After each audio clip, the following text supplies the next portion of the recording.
HTML block.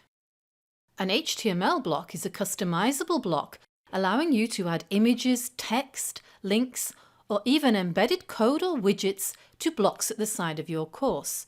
You don't need to understand HTML code to use it, and you can add more than one block, as you see here, where we have, for instance, an image of the Arc de Triomphe in Paris which links to a website of Paris tourism, and a weather widget using code from an external site.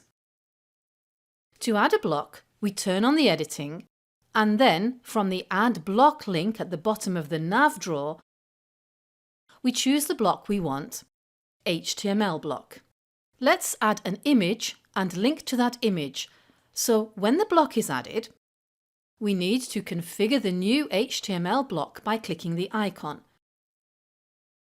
We give it a title, I'm going to call it Bonjour, and then in the content we add the image we want. I already have a public domain image of the Arc de Triomphe on my desktop, so I'm simply going to drag it in.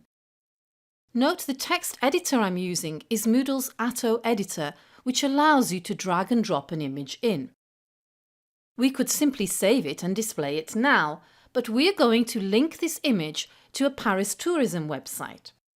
So if we select the image and then click the link icon, we can then paste in the URL of the Paris tourism website, which we will have already found and copied in another tab.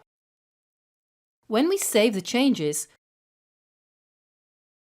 we'll see the image there and it's linked to the website. And that is how to add HTML blocks.